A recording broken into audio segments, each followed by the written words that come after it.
I'm Dr. Ashley Dash, your favorite profitable resume expert and global HR consultant. Today, I will share how I got my job in Japan. And no, I don't speak Japanese. In this session, you're going to get practical tips on how to enhance your visibility, learn how to craft a compelling executive brand, and finally, leverage your unique stories and experiences to become an international expat overseas. I believe anything is possible. My faith produces actions, and actions show results. I believe you can start from anywhere and experience career freedom. This means you are in control of your career, your finances, and of course, your schedule. Flexibility is key. So let's dive in. And in order to get started, there's a little bit of information you need to know about me. So let's go back to before COVID in 2019. I found myself facing the big three F's: being fired, facing foreclosure, and family emergencies. If you live life, I'm sure you know exactly what I'm talking about. It's from this place that I went from 0 to 6 figures with an international move to Japan. So I found myself being fired because, to be honest, I simply wasn't interested in the job that I was doing. While I was making some money, it wasn't exactly what I wanted to do. And to be honest, I wasn't showing up and performing in the way that I should have. So while I was fired, it was well deserved, but there was still a source of shame and embarrassment and frustration with that, specifically as an HR professional. Once got fired, I moved from Atlanta, Georgia to Columbia, South Carolina. There, I found myself looking for another position, but not finding anything, facing what I call chronic unemployment, which is being unemployed for longer than 3 months. I was applying for positions, talking to people, and not really getting a lot of activity. While that was happening, my grandmother was in the hospital. Actually, she was in and out of the hospital. She was in rehabilitation. She was in and out of ICU. And while that was happening, my uncle also unexpectedly went into the hospital, which means I became the primary caregiver for two different family members.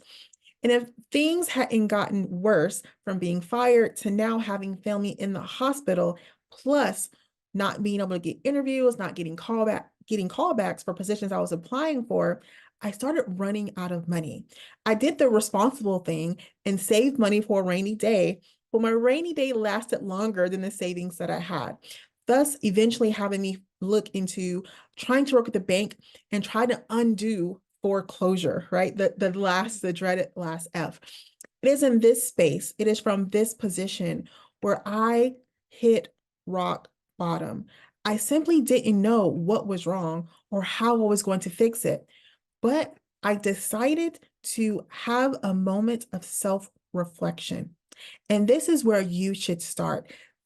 First thing you should do, you're looking for an international opportunity, is you need to self-reflect. You need to know thyself. You need to pause and ask yourself 3 questions. The first question is, regardless of what's happening around you, regardless of the space that you find yourself in, regardless if you're someone's primary caregiver or not, the first question you should ask yourself is, what do you want? I had to be honest, what did I really want? Not what did society tell me that I wanted? What did my family expect of me or groom me to have what I want, the type of career other people expected of me? I had to be honest about what I really wanted. And when I asked myself that question, I discovered that I was really passionate about leadership development. Actually, I was really excited about global leadership development. So I wrote that down. The second question I asked myself was, how much money did I want to make? Now, when you're in a low place, when you're not working, when you don't have any money, the immediate answer is any amount of money will do. But that's not true, because I was making money in Atlanta, but I wasn't enjoying the work, and I was getting paid about half of what I would normally get paid. So just having any amount of money is not the answer. So I got super specific, and I encourage you to do the same. Write down a specific number. I wrote down a minimum of $100,000. I will not take a position with less than a base salary of $100,000. So how much money did I want to make was the second question in my self-reflection. The third question in my self-reflection was, where do I want to live? I've lived in Silicon Valley. I've lived in the greater New York area, Atlanta, Georgia. I really hadn't found a place that was my home. I didn't really have a target area. So when I wrote down the answer to this question, I literally wrote down, I will work anywhere in the world. These three questions will become the foundation of your executive brand. This is how I was able to answer interview questions and really move forward when I did find the position here in Japan. So the first step when you're in a low place, the first step when you're looking to really craft a compelling executive brand is to pause and have a self-reflective moment and ask yourself those three questions. So you have to know thyself. The second thing that is important for you to know once you know thyself is you have to be able to describe yourself. You see, I have a very powerful, what I call profitable resume. This is what sets me apart from other people. This is what's going to set you apart to help you land your overseas position. Your profitable resume should work for you in the room when you're not there. It should speak volumes for you. It should be able to tell a story, to share your unique experiences. It should be your elevator brand.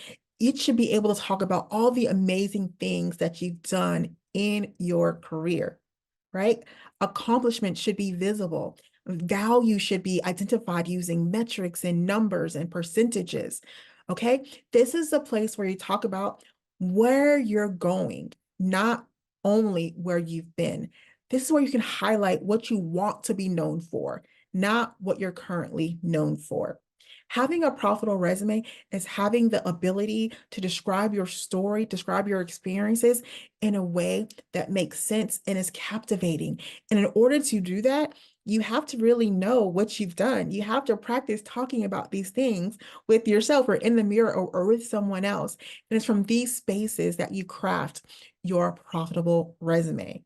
Okay. So once you know thyself, once you describe thyself using your profitable resume, the last thing you need to do is you need to take action.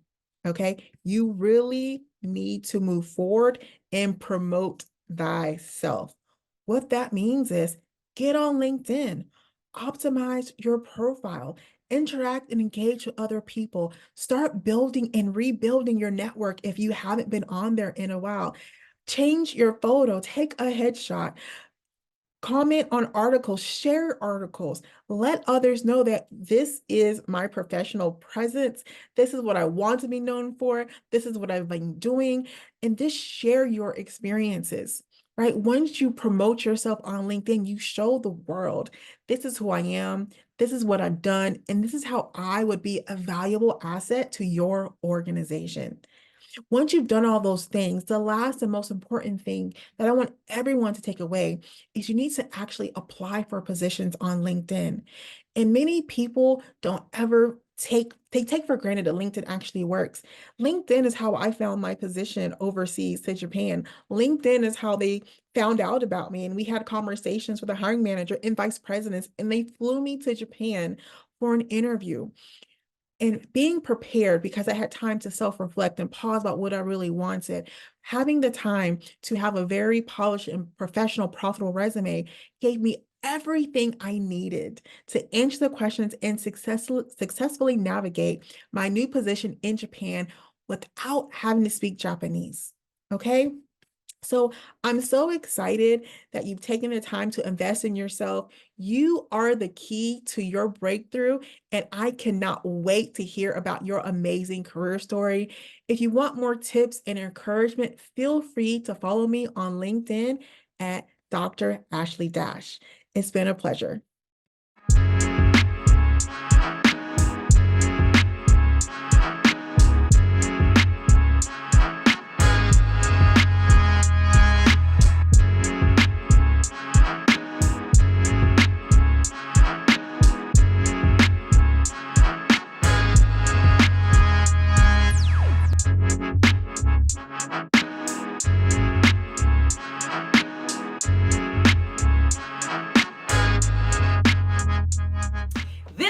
dedicated to the brilliant, Black, and bold transformational leaders.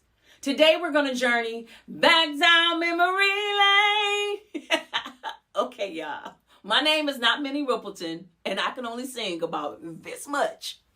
But seriously, everybody, my name is Bridget Brown Jackson. I'm a behavioral wealth strategist, and we're going to be diving into emotional intelligence. But we're going to do it today through the lens of the brilliant, the Black, and the bold. And guess what? We're going to be getting inspired by two incredible Black history figures, Fred Hampton and Mark Clark. Imagine the late 1960s. It was a tumultuous era where racial tension and injustice thrived. Kind of like today. We have Chairman Fred Hampton, who is a leader of the Black Panther Party, and he envisioned a revolutionary transformation. He believed in the power of the people through unity, empathy, and emotional intelligence as tools to dismantle systematic oppression. Hampton's visions wasn't just about rebellion.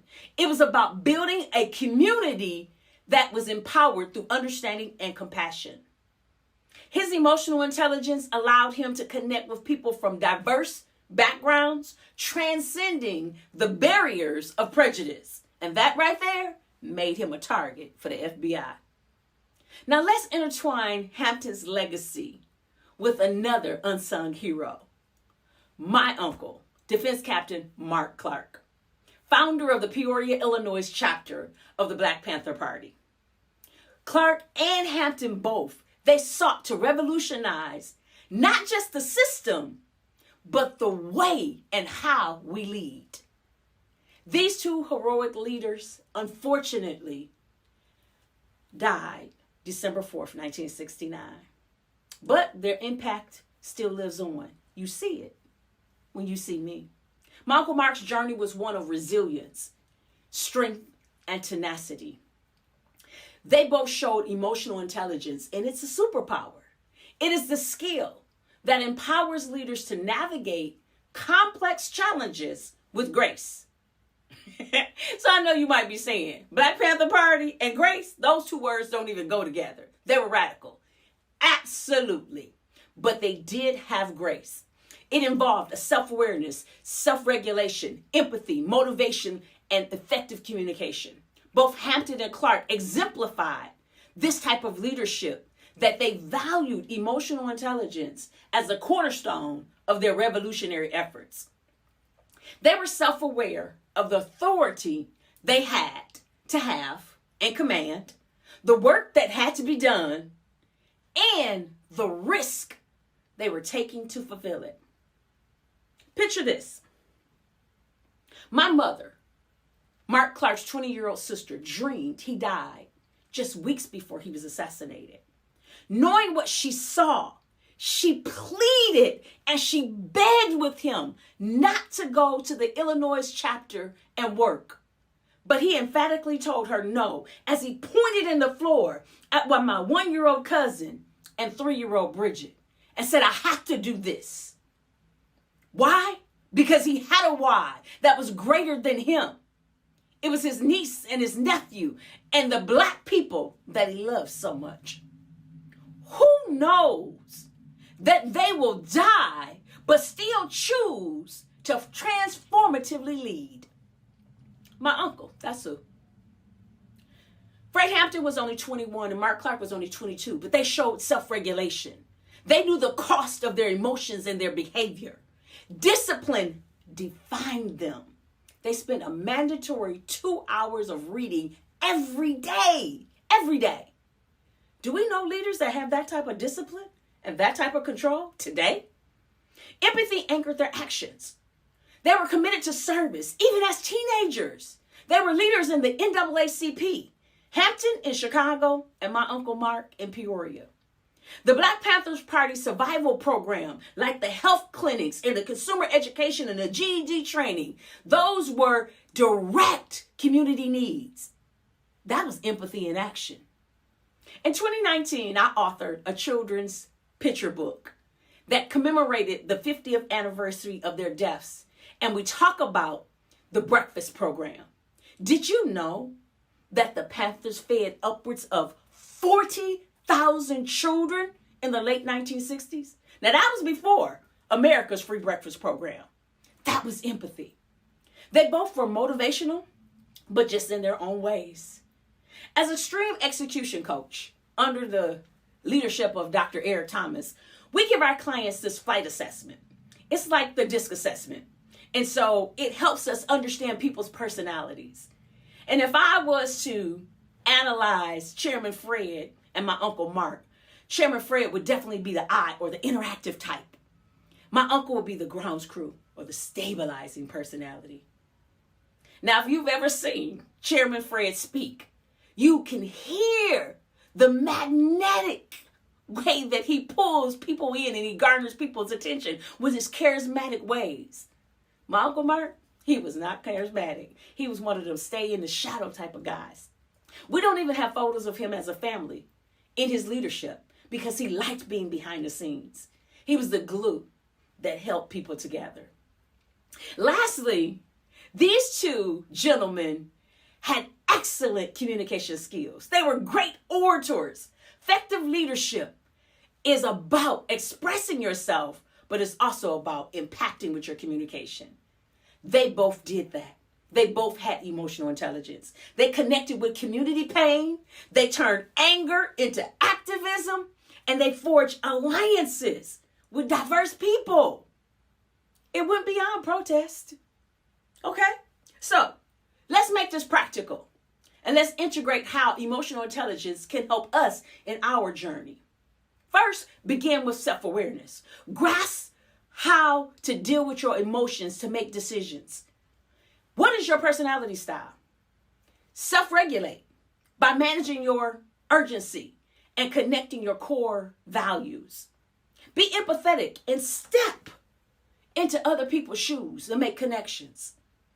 Self-motivation should drive us to resiliency and foster a growth mindset.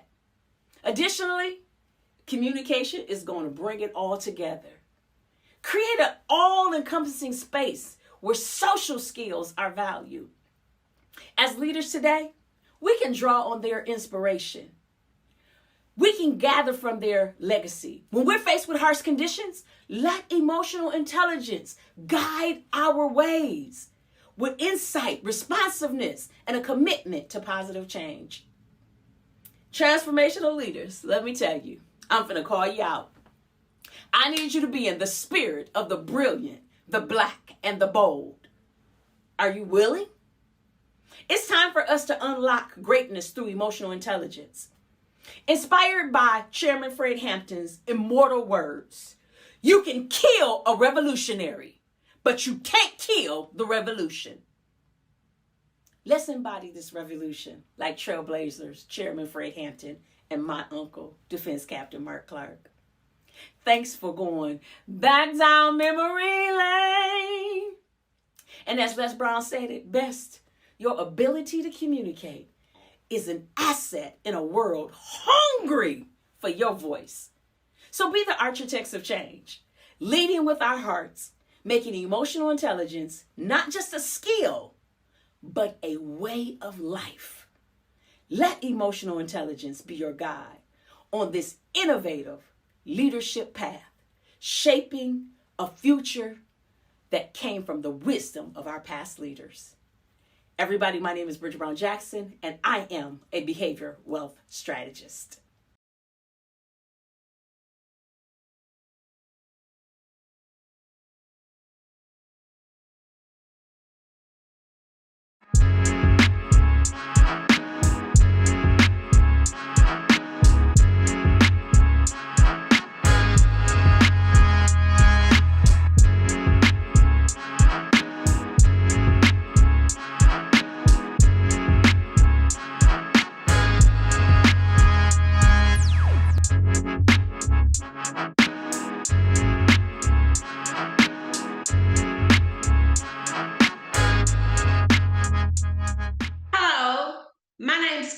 Hill, CEO and founder of Holistic Living Consulting. Today, I'm excited to be a part of Black Speakers Network Black History virtual series. Today, we'll be talking about embracing our past and excelling forward. For a lot of us, where we are today is definitely related to our ancestors. They started a journey for us that without it, we wouldn't be where we are today. So today we're going to look into the lives of three people who've done amazing things in this world for us to be where we are today. Those three individuals are Earl Graves, Dr. George Fraser, and Madam C.J. Walker. We're going to get started with Earl Graves Sr. Of course, we know him as the founder of Black Enterprise, which is a Black owned magazine. He also purchased Pepsi Cola bottling franchise with Magic Johnson in 1980, and he served as the CEO until 1998.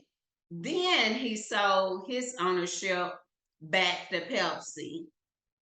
But what you may find interesting is that he also was administrative assistant to Robert Kennedy. And so that started his trajectory into politics. And you're going to notice a theme throughout this presentation. I hope you catch it on how these powerhouses use their voice to change our world. As we can see, Mr. Earl Graves founded Black Enterprise, 100% Black owned magazine, became owner of Pepsi Cola along with Magic Johnson, and he was involved in politics as well.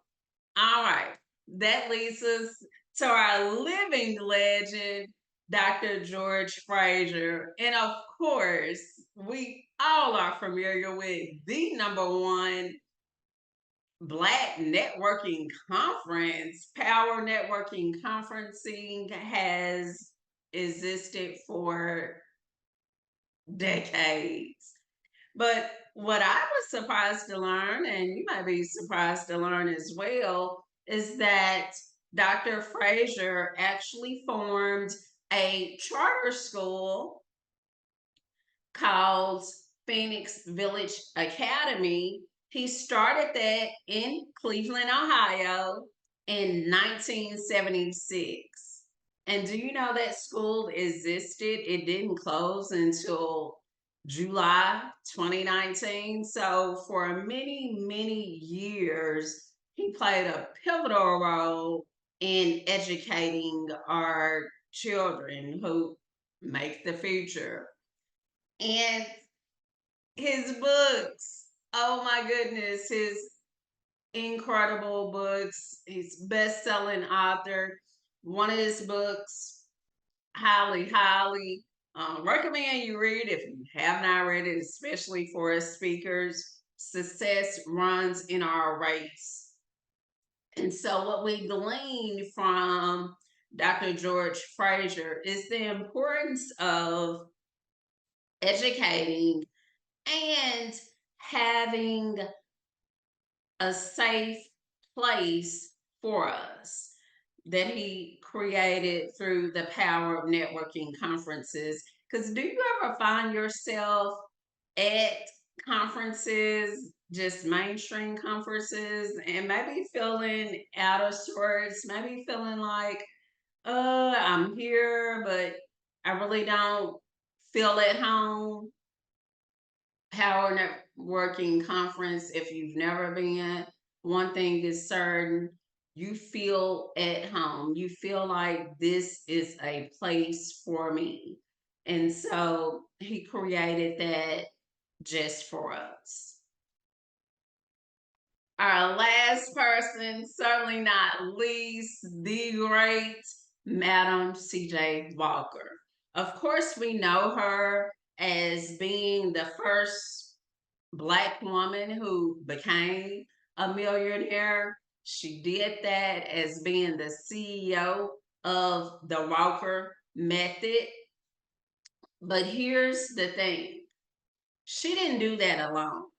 Madam C.J. Walker went out and got agents. Matter of fact, she had over 20,000 sales agents, not only here in the U.S., but out of the U.S. as well. She traveled to the Caribbean and just all over the world and had women working as her sales agents and was able to get her product in beauty schools in so many mainstream areas, which boggles my mind. She definitely was a trailblazer for her time.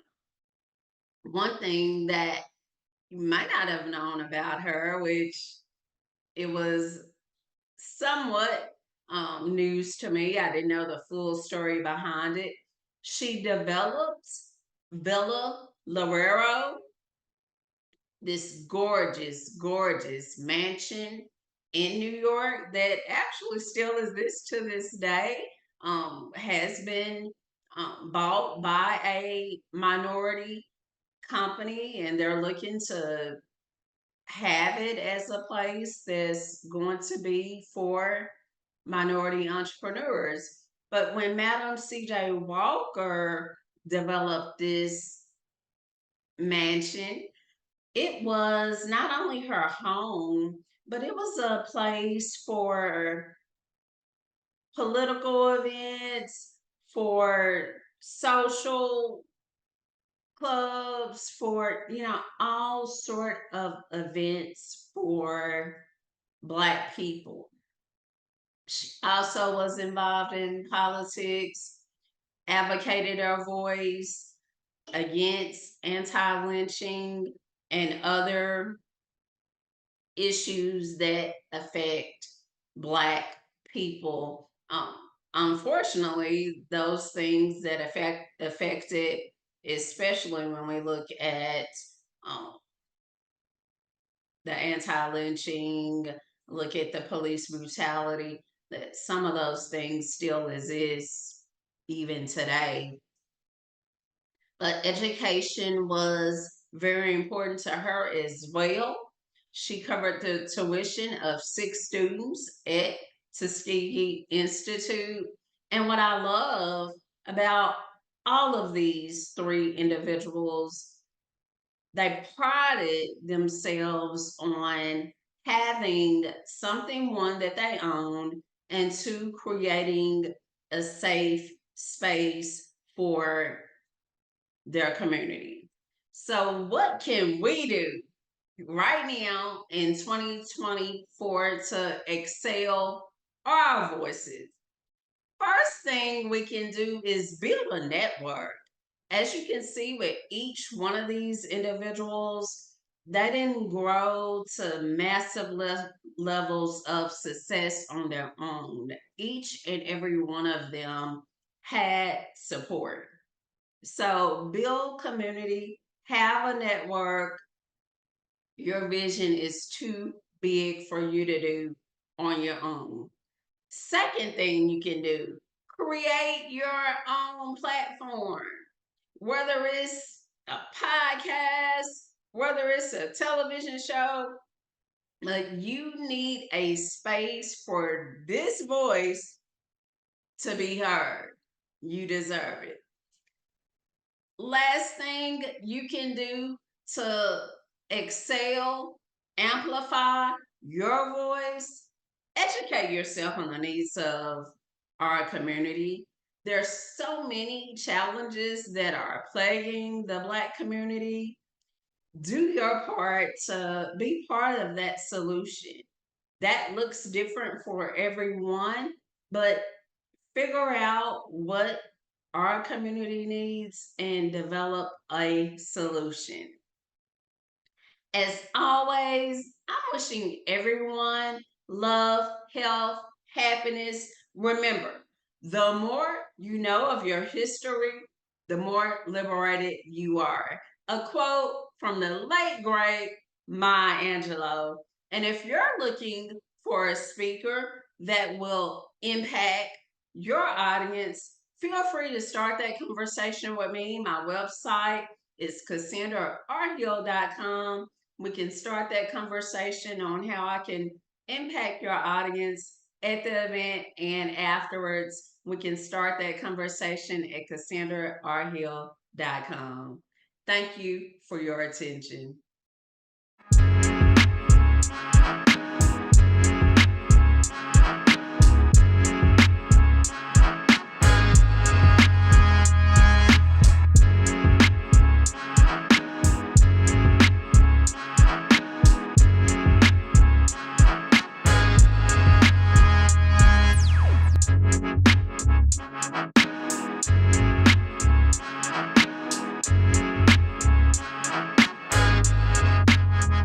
Hello, my name is Nick Baskerville, and I have been in the fire service for over 25 years. The only thing that I've done longer than that is keep this afro on top of my head.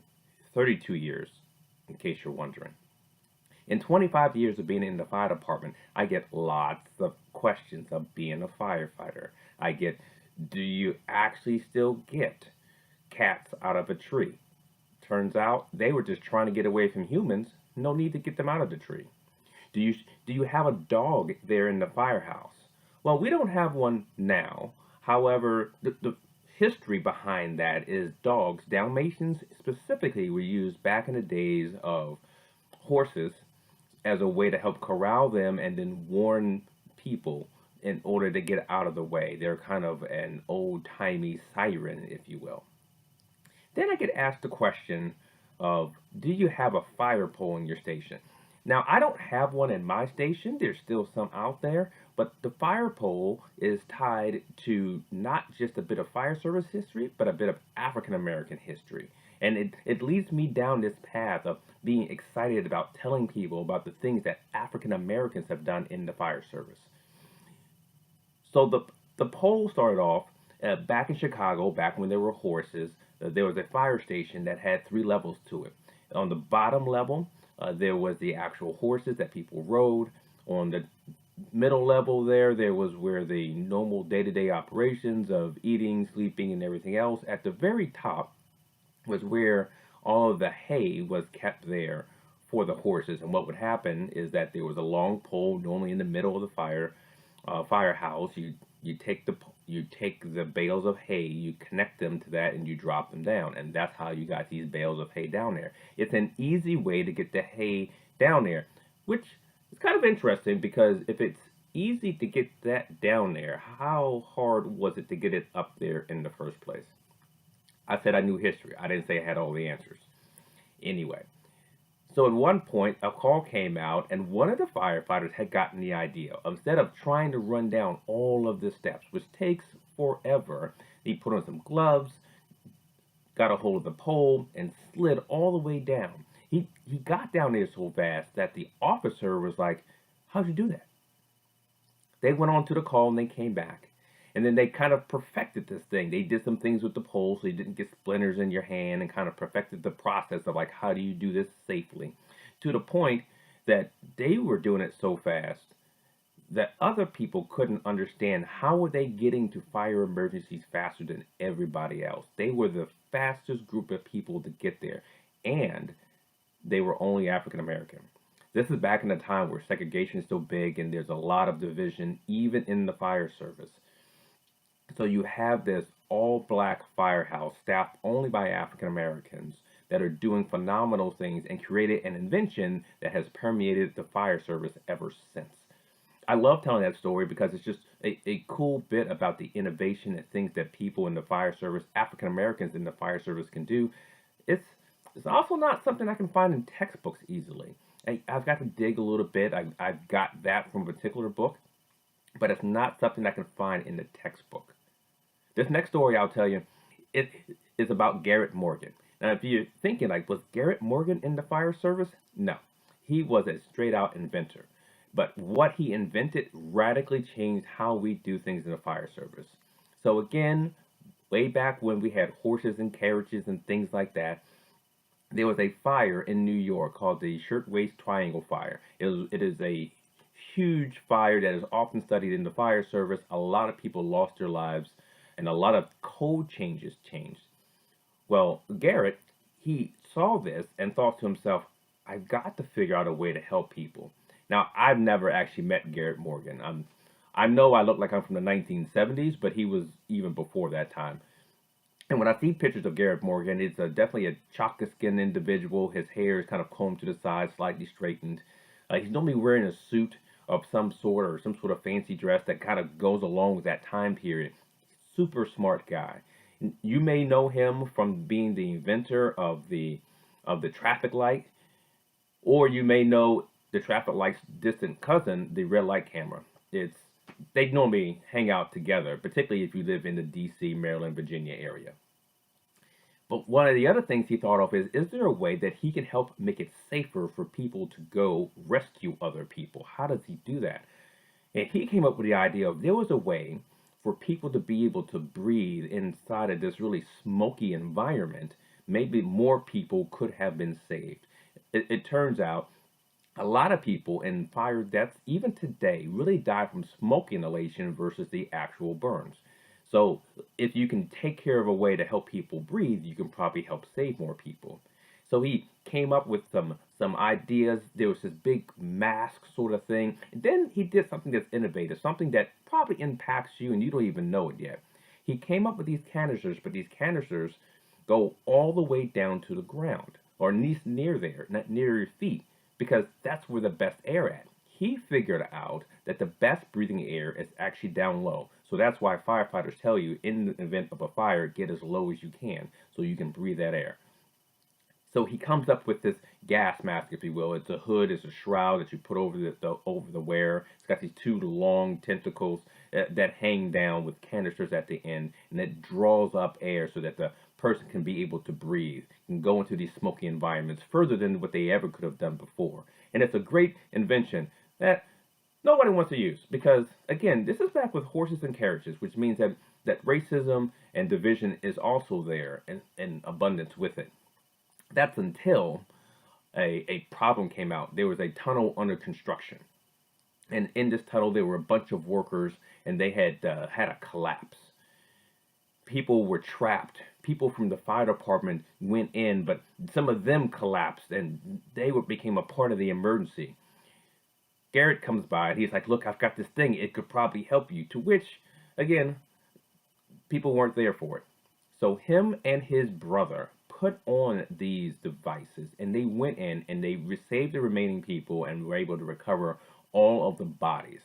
After that, he had fire departments and the military lined up for this, and this became the persecutor for the modern day gas mask, which also became the persecutor for what's called the self-contained breathing apparatus, SCBA. So if you are watching firefighters, or even if you're watching Chicago Fire or shows like that, and you'll see them with these packs strapped like a backpack on their back, and they're breathing air. All of those stem from this one inventor who just wanted to be able to help people. How much did he want to help people? To the point that he didn't charge for the patent for that device. He created a patent and everything else, and then he gave it away just to the general public as a whole, so people would manufacture this to continue to be safe. Deep in the fire service history are these nuggets of information about what African Americans have contributed. And so anytime I get a chance to tell people something about the fire service, I let them know that cats are going to be all right. I don't have a dog at my station. And I tell them all about Garrett Morgan. Thanks for listening. Are you ready to share your message with the world? Introducing PitchDB, the all-in-one platform revolutionizing the way speakers connect with podcasts, conferences, and media outlets. With access to over 3 million platforms, finding your perfect speaking opportunity has never been easier. Our AI integrations create personalized bios and pitches, setting you apart from the crowd. Join the movement of speakers taking the world stage today. Join now at pitchdb.com.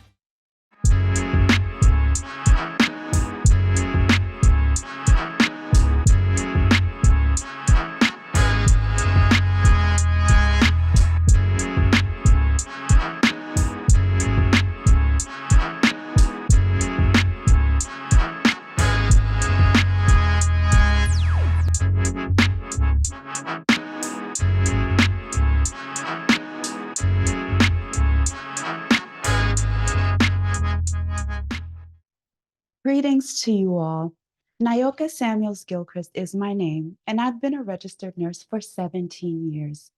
As a master's prepared nurse educator, I have an important topic to present to you today. Have you ever encountered a situation while seeking healthcare where you witnessed an unusually rude interaction between either a frontline healthcare provider and a patient, or between two frontline healthcare providers? Keep that interaction in mind as I talk with you today. Dr. Uche Blackstock, the founder of Advancing Health Equity, authored Legacy: A Black Physician Reckons with Racism in Medicine. She describes firsthand seeing compassion and holistic care evident in the service her mother provided as a physician. Dr. Blackstock explains the disappearance of numerous Black doctors in the United States by introducing the Flexner Report. This report negatively impacted smaller Black institutions using language labeling the Negro as a permanent factor unfit for medical education. During the initial integration of the nursing profession, there were quotas in place for admission into nursing schools, limiting how many nurses of color were admitted to study. Today, disparities continue, exemplified by the Supreme Court's decision in Students for Fair Admission, Inc. versus President and Fellows of Harvard College. The ruling rejects the need to promote student diversity in higher education. When nursing professionals and students exhibit ill-mannered behaviors, it prompts me to question whether they know the historical groundwork that allows them to pursue nursing. Do these students recognize the names Ada Bell Samuels Thomes, Jessie Sleet Scales, and Mabel Keaton Stoppers? These women were champions for public health in the Black community and the nursing profession. Mabel K. Stoppers authored the paper No Time for Prejudice. Jessie Sleet Scales wrote a report entitled A Successful Experiment, and Ada Bell Samuels Thomes became the first original inductee into the American Nurses Association Hall of Fame in 1976, years after the dissolution of the National Association of Colored Graduate Nurses. Before Florence Nightingale, great Black mothers nursed all the babies and nurtured all the adults, every color of the rainbow. The integration of formal nurse training began with Mary Eliza Mahoney, but just because she was the first does not mean others before her were not deserving. Do the nursing students know about a Black man, James Durham, who studied with a physician in the late 1700s, earned enough money to buy his freedom, and worked in New Orleans as a nurse for a Scottish physician? The Civil War birthed nurses like Sojourner Truth and Harriet Tubman, Susie Baker King Taylor, who used traditional folk remedies like sassafras tea. It was not just the Civil War, but all wars called for prejudice and racism to be put aside because of the man and woman power needed to close the gap between the wounded and the dying. My personal experience working in home health in Montgomery, Alabama, highlights what all Black healthcare professionals have heard over and over again. Black patients treated by Black healthcare professionals experience more satisfaction and culturally appropriate care. My patients opened up to me and talked about the holistic practices like plant medicine they dusted off and utilized without the knowledge of their physicians. Those holistic practices were maintained because our ancestors' health depended on them as they were passed down from generation to generation, even used to nurture the enslavers. The ancestors were in the fields and the big house in a time when there was no national health care for Black people. Our community healthcare providers pulled on the knowledge that came with us from across the ocean generations ago. In December 2023, I facilitated a workshop organized by Wawa Aba Wellness Corporation, where Dr. Heather Brathwaite made all the attendees aware of a growing challenge in the nursing community. She highlighted the need for addressing incivility within the nursing profession. Now, we know that incivility is not happening in isolation. We recognize that it is layered with the frustration of institutions being short-staffed, burnt out staff, relentless systemic racism, pay disparities, and a constant battle between setting boundaries and wanting to serve to the best of our ability. This is a violent storm that sometimes brews within the subconscious like a volcano that lays dormant until it erupts. This concerning trend emerging within tertiary nursing institutions and in the nation's hospitals, where nursing students and nurses resort to threats and escalate to violence when challenges are met, is unacceptable. Today, the motivation for the pursuit of a nursing career is, for many, a payday. Nursing can be a pathway to economic freedom when finances are managed properly, putting an end to the cycle of generational poverty. However, money cannot be the primary or sole reason for entering any healthcare discipline. Examining history, we understand why pay alone isn't sufficient motivation for entering the health professions. Providing healthcare for the Black community displayed our love for one another. It displayed that we wanted to be cared for with dignity and respect. While financial compensation is a crucial factor that requires intentional negotiation, it shouldn't be the primary motivation when a nurse has to recover a patient for the first time post-surgery or in any nursing setting. Patience, astute senses, and compassion are invaluable tools essential to the art of nursing that go beyond monetary compensation. When nurses and nursing students discover the formidable challenges overcome by healthcare heroes who paved the way, allowing us to stand tall in our humanity, they should reconsider being rude and discourteous. They should understand how incivility is like a flesh-eating parasite that devours every healthy, viable tissue in sight until there's nothing but destruction and peril. When we become like our aggressor, no one wins. Everyone loses. Just remember the loss you may have felt as you listened to incivility from the person who would take care of you while you lay in the hospital bed. Is that healing? Within this presentation, numerous issues demand consideration when preparing our Black nursing students for success and retaining our Black nurses. These brief remarks only scratch the surface of a broader conversation. I urge you not merely to focus on incivility, but delve into its root causes.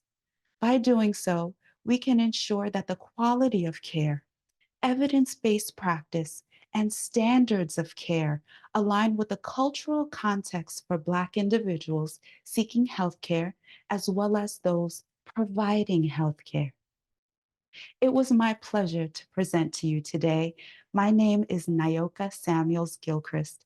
Let's connect when you visit my website at www.nyokasamuelsgilchrist.com. the number 7, healingwaters.com.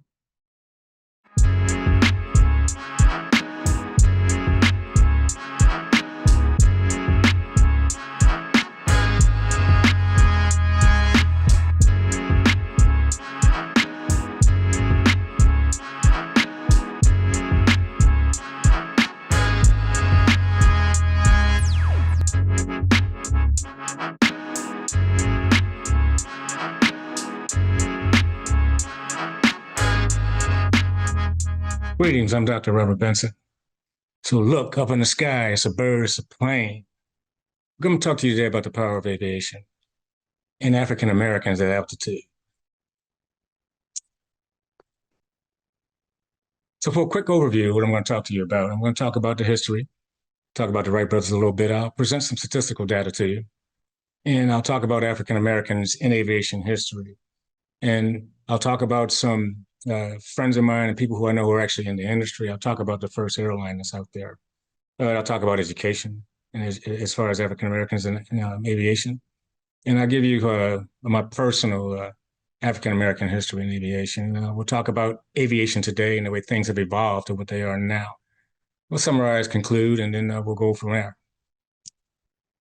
First, the power of aviation. It all started with Wilbur and Orville Wright, who were American inventors and pioneers of aviation, as it were. In 1903, the Wright brothers achieved one of the first flights with powered, sustained, and controlled airplane. They surpassed their own milestone 2 years later when they built and flew the first fully practical airplane. Well, that is what aviation started. So now aviation has taken on a whole new complexion. It's a part of what we do. But did you know that the first thing that aviation was really used for in the past was mail? But that changed, and over the years, say, for instance, from the 1900s to the 2000s, it started to take on a larger role and do more things. Well, and during that time, aviation went from just transporting a few passengers to over 500 million by 2000, and over the same time frame, it went from transporting 0 tons to over 180 million tons, as it were, of just about anything you can imagine. So let's talk a little bit more about aviation and Black history in aviation. Let's start with these Tuskegee Airmen. They've been depicted in numerous movies and alluded to on many TV shows in history. These heroes are among American civil rights heroes and aviation history as well. Commonly referred to as the Railtails, as you see these gentlemen in these jackets, but the Tuskegee Airmen were the first Black military aviators in the U.S. Army Corps. A precursor to the United States Air Force, believe it or not. They trained at Tuskegee Field in Alabama, and they flew more than 15,000 individual sorties, which are flights. And this is during Europe and North African wars during World War II. Their impressive performance earned them more than 150 distinguished flying crosses and helped encourage the eventual integration of the United States military, as it were. Okay, those are the first real aviators that we all are familiar with. But did you know there was an African-American Airlines? It was in 1969 that Black aviator Warren H. Wheeler, he was a native of Durham, North Carolina. This is significant because the Wright brothers first flew in North Carolina. And he established Wheeler Flying Service, or Wheeler Airlines, the first African-American owned and operated service in the United States. He successfully headed Wheeler for 2 decades plus, and until its closure, I think in 1991, actually in 1991 and 1966, following personal recommendation from a North Carolina governor at the time, he went on and went back to Piedmont Airlines, where he sustained and he continues to do his thing. Well, he's obviously too old to fly now, but he is a pioneer on that front, first African-American Airlines. Well, we've got our airline. Now we've got people, the consciousness of aviation has spilled over into African Americans in the form of education. As a matter of fact, there are 8 HBCUs, which are historically Black colleges and universities, who have aviation science programs in there where they actually teach people to fly in aviation management. Those schools are University of Maryland Eastern Shores, Delaware State, Hampton University, Texas Southern University, Elizabeth City State University is where I actually taught myself, Florida Memorial University, Southern University, and St. Philip's College in San Antonio, Texas. Elizabeth City State University is significant to me because I actually taught there. As a matter of fact, there's a student that I taught aviation management to who has actually thrived in aviation himself. Meet American Airlines First Officer, Corey Kellum. Corey has flown and he represents aviation at the nth degree. Look at his statistics here. He's a first officer with American Airlines. He's a very young guy and does a great job. Right? Now, that's coming from an HBCU. Now, again, aviation is on the highest levels of government and higher people out there. This gentleman right here back then is posing with then President George H.W. Bush, Lieutenant Commander Darrell Wilson. He started flying his career with the United States Navy, and this photo was actually taken backstage at the Naval Aviation Museum. Today, Captain Wilson is United Airlines captain, and he is a Boeing 777 flight commander. He is at the very top of aviation in the civilian sector. This is Captain Darrell Wilson. Okay. Well, I've talked to you a little bit about some other folks who's in aviation. Now let's talk about myself. This is my little bit of aviation history. Let me share a clip with you real quick.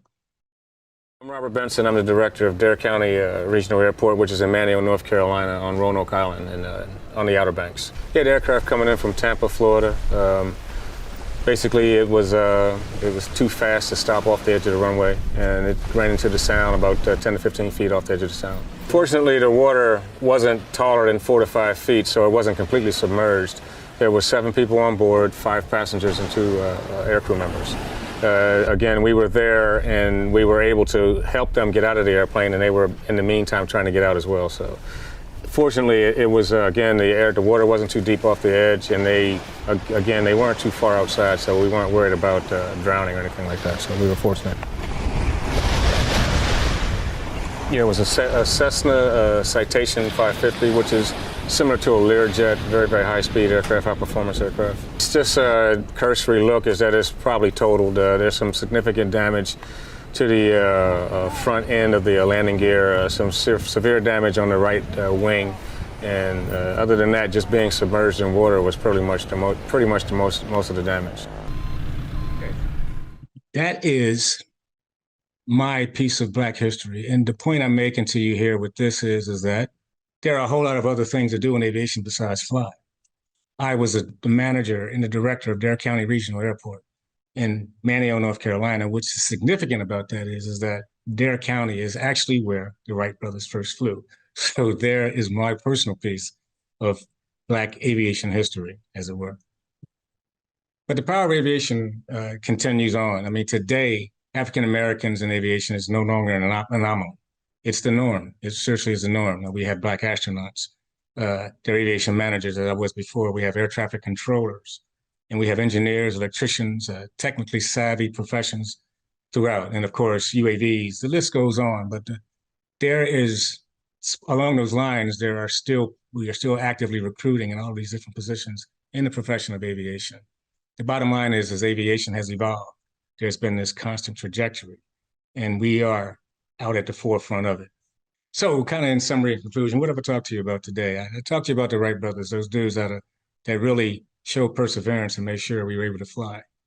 I showed a little data, talked about how we went from just transporting mail and people to just exponentially increases. I mean, aviation travel is still the safest, but it's definitely by volume probably one of the most in the world. So, but we talked about Black history and how we were involved. We started with the Tuskegee Airmen. We talked about Wheeler Airlines. I talked to you about HBCUs who offer flight programs. And I talked to you about 2 aviators who I know personally. He happened to be Capitals, who are good guys, but they're professionals in the industry and they thrive. And I also share my personal story with you as far as Black history is concerned, as being the director of Dare County Regional Airport. But today, as I said before, aviation is at a very, very different level. There are a whole lot more things to do besides fly, and you can do it too. But let me just tell you what my sources are, where I got this information from. I got this from the history website. I talked about history numbers and those types of things, Black Pass and the FAA, and of course, YouTube. But I'm Dr. Robert Benson, And I've talked to you about the power of aviation and how African Americans are at altitude. So look up in the sky. It's a bird, it's a plane, probably operated by an African American aviator. I'm Dr. Robert Benson. I hope you enjoyed this presentation. Thank you.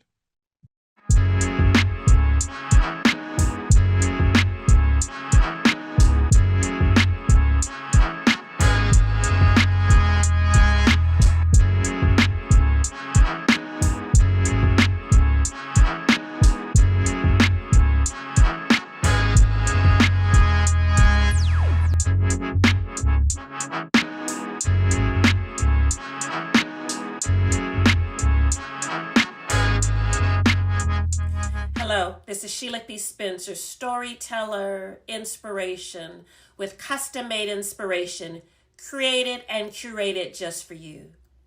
Today, we're going to talk about If It Wasn't for the Women, unsung heroes of the Civil Rights Movement.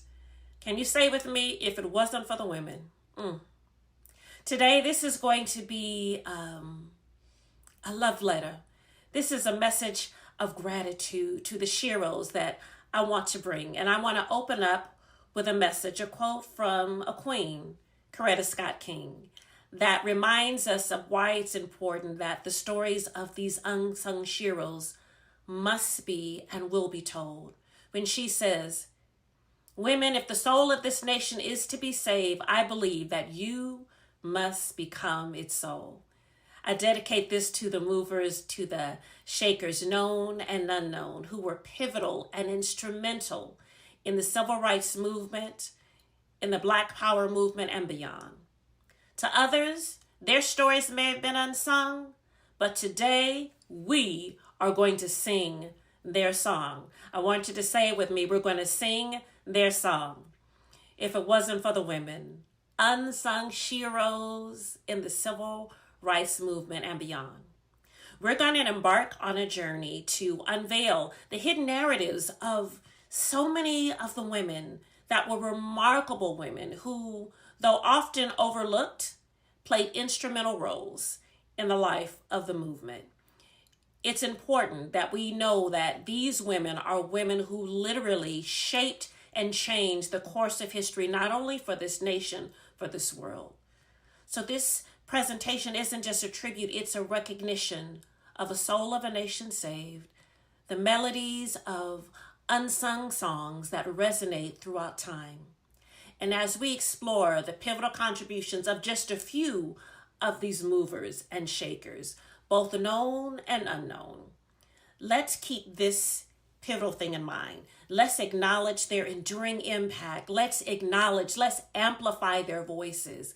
Let's make sure that we turn this unsung, what's been unsung, into a chorus of inspiration for generations to come. This is for the women, the history seekers.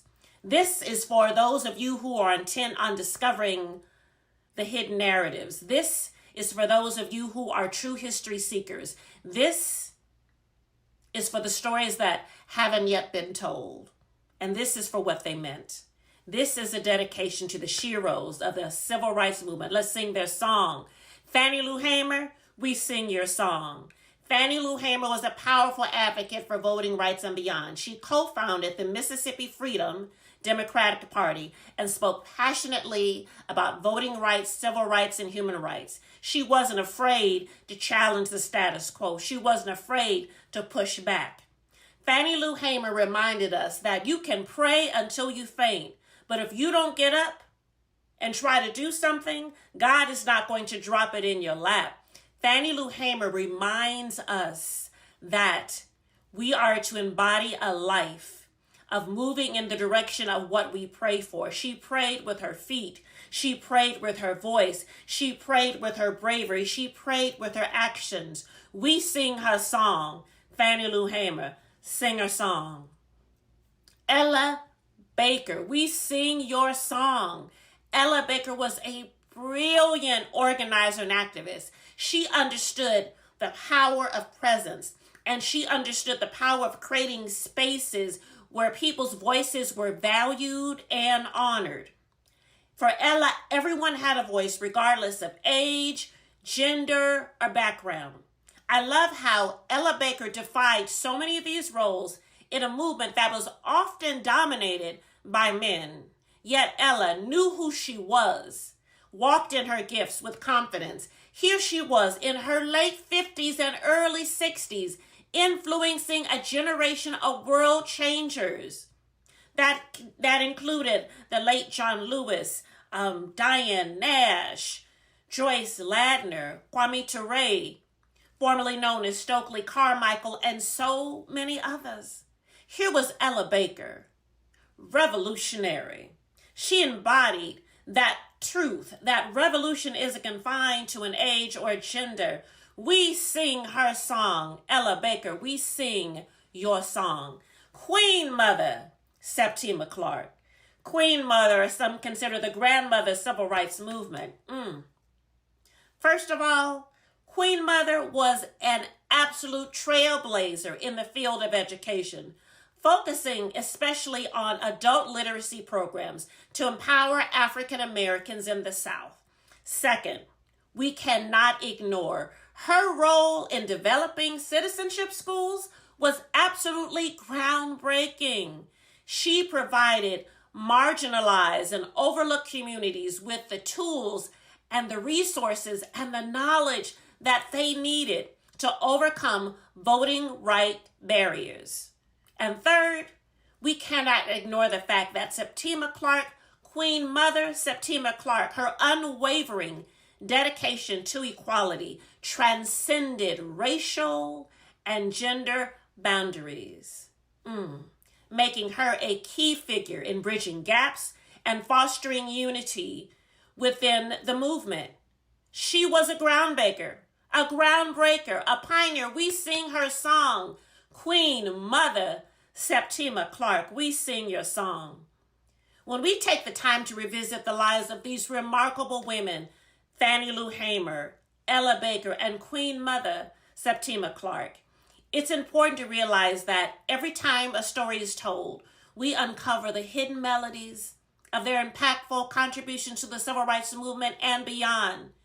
We celebrate Fannie Lou Hamer's unwavering commitment to voting rights. We celebrate Ella Baker's brilliant and groundbreaking organizational skills. We celebrate Queen Mother Septima Clark and her groundbreaking work in education. And we know that all of these women and so many more have collectively shaped the course of history, leaving an indelible mark on the struggle for equality. If it wasn't for the women, do you realize that we stand on the shoulders of these unsung heroes? So I want this speech to be a call to action. I want you to explore their stories and the stories of so many other women. I want you to dive into the richness of their experiences. I want you to share their legacies. It is so important that when we actively recognize and celebrate the profound contributions of Black women in history, when we celebrate the echoes of their courage, their brilliance, their resilience, and their vision, it continues to reverberate. Every time we share their stories, we are amplifying their voices and the voices of so many. We are ensuring that the soul of this nation and this world is not only saved, but thrives through the stories of these unsung heroes. In doing so, we're not just honoring the past, but we are contributing and ensuring a future built on the foundation laid by these incredible women. Their song, once unsung, can you hear it? Now resonates as a powerful chorus of inspiration for generations to come. I want to thank you for joining me on this journey as we took the time to sing some songs. It's important that we recognize these heroes and many more. So as we carry forward the melodies of Fannie Lou Hamer, Ella Baker, and Queen Mother Septima Clark, may their stories continue to be inspiring and resonate. Let us be custodians of their legacy. Let's ensure that the soul of our nation continues to thrive through the acknowledgement and celebration of these remarkable women. We sing their song. Fannie Lou Hamer, we sing your song. Ella Baker, we sing your song. Queen Mother Septima Clark, we sing your song. I want you to name aloud a Black woman who has impacted your life, who has impacted history. And I want you to say her name after I say we sing their song. We sing your song. We sing your song. Sheila P. Spencer, thank you for joining me today on this love letter. You can follow me on Instagram at SheSpence, on Facebook at Custom Made Inspiration.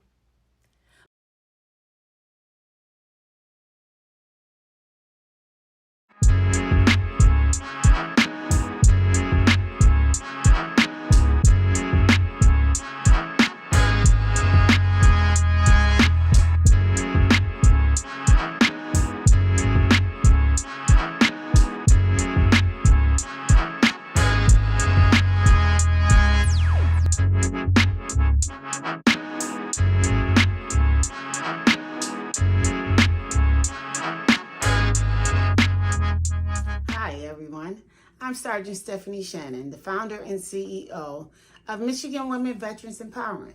It's a faith-based nonprofit organization that empowers all veterans, their family members, their youth, in the 8 dimensions of wellness. I'm here to share some thoughts about the history of African Americans in farming. And I'm also, just to tell you a little bit about me, a disabled Gulf War veteran. I served during the Desert Storm War, and I did write a best-selling war memoir called Battling the Storm Within. It details my life of living 20 years undiagnosed with PTSD caused by military sexual trauma and the Gulf War illness. I also have a second book called Our Voices United. It's an anthology book project of women veterans across the nation. I did this book so that our voices can be heard and recorded. And I also want to share this book with you. It's called We Are Each Other's Harvest. That is my title. I am my ancestors' harvest. It talks about African Americans in agriculture. Often when we think of agriculture or farming as African Americans, it's a turnoff because the history of America was we were enslaved. African Americans were brought across, as we know, slave ships. Many of us, our ancestors did not make it. We were forced to farm. We basically built America. America has benefited greatly by the historical enslavement of African Americans. Farming was one of the primary sources of income and whatnot. When I talk to Black Americans about farming, they kind of look at their face like, farming? I said, what do you mean by farming? And I tell them, I said, it's agriculture. Agriculture is a field that is very broad. And I tell them, I've been a farmer. I'm the only Black woman veteran farmer in the whole state of Michigan. I've been in agriculture for over 9 years. And how I got into agriculture is because God told me to start farming. He said, go back to my original assignment I gave Adam and Eve. And that was to tend my garden. And when I started doing that on my own, I found out I was happier. I experienced less anxiety. My blood pressure was lowered. Also, there's actually microbes, antidepressants in the soil. I was out in the sun, getting more vitamin D, and I actually in the last year lost 66 pounds based upon what I eat. You are what you eat. So farming, when I spent my time growing all organic heirloom foods, my health changed, my mind changed, my thought process changed. So God had a plan. So I actually started this program called Dirt Therapy. It's a Veterans and Youth Agriculture Agribusiness Program.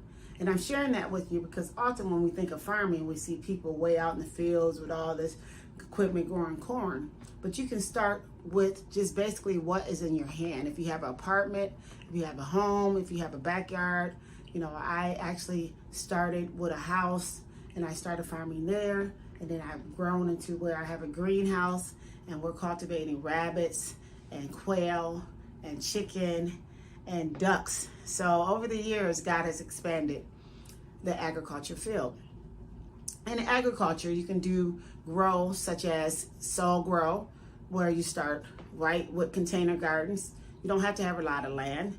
You can do urban farming. You can do hydroponics. I have hydroponic systems where you're just growing straight from water and chemicals. There's so many things you can do. But I encourage African Americans to get into farming. Why? Because there used to be 1 million of us in farming. Now it's only, in the whole nation, only 46,000. 46,000. Yes, from 1 million to 46,000 of us that actually identify as Black farmers. That's horrible. That statistic is alarming. There has been lawsuits against the USDA of Black farmers being discriminated against, having fair access to loans, fair access to land and equipment. As we know, systemic racism and all the things that has happened in America, there has not been any reparations. Often we hear the term 40 acres and a mule. That's things that were promised to us and we never received that access. Instead of me focusing on what my ancestors did not get, I had to focus on how can I honor my ancestors? The blood, sweat, and tears and the forced labor. I got into agriculture and farming and fell in love with it. I advocate and speak and try to encourage other African Americans to get into agriculture in any aspect. I encourage people to grow their own food. I've never heard of, and some of you have seen, seedless watermelons. It used to be a time where you would see watermelons and they had the black seeds. Now you see watermelons with white seeds. Or you see vegetables that do not have seeds at all. Seedless grapes, seedless tomatoes. Those are called GMOs, genetically modified organisms. Those things are created in labs, or there are a lot of chemicals. You actually don't know what people are putting on your food. And so that's one of the powers we can take back, is by growing our own food. Since I've been growing my own food, I can say this: it has lasted so much longer, from the squash to the zucchini. I grow my own herbs. I freeze them. You can can them. You know, you can dry them, dehydrate them. There's so many methods. I have seen a tremendous difference. And many people are saying that too, that they buy food and it goes bad. Fresh fruits and vegetables is so expensive. And it's so much important where we got to realize we have to take our power back. I consider myself honoring my ancestors because I farm by choice and not by force. And I intentionally every year try to increase my productivity. As African Americans, we cannot continue to be consumers. We cannot continue on the government. So if we ever are hit with another pandemic or another quote unquote famine, we're going to be in trouble. The BIPOC community, Black, Indigenous, people of color, are often hit by catastrophes of that nature. So we need to be proactive. So in order to honor our ancestors, in order to be bitter about what happened, we have to change our different perspective and stand on their shoulders and say, thank you for your sacrifice. So today, I'm really encouraging African Americans to get in the dirt, get into growing. You can reach me on Facebook at Michigan Women Veterans Empowerment page, on Twitter at Battling Storms, LinkedIn, author Stephanie Shannon, Instagram, author Stephanie Shannon, Sergeant Shannon. You Google me, I'll pop up. I am willing to try to find you a resource right where you are. Grow and buy land. I tell you right now, that's one major resource we do not have. We do not have our own land. If you can get land of any type, I am right here in Genesee County in Flint, Michigan, where the water crisis was. And a lot of people are like, you're in Flint? Yes, I am. But I've been farming in this county for the last 9 years. And it has been a tremendous blessing to me and also the youth and veterans as a whole. I had so many people in the last year ask me, how can I start? What can I do? And what I do is I mentor them and try to connect them to resources. When I stepped into this arena, they were really need help.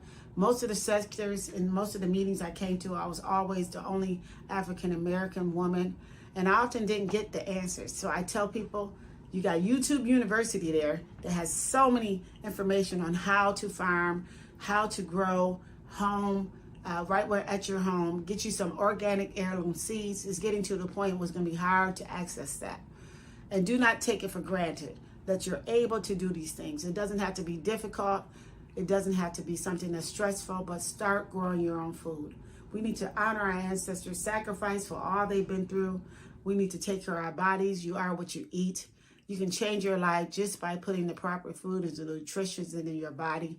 You can save money. I have food I'm still eating and sharing with my family and loved ones based upon my harvest last year, and even the things that I dehydrated.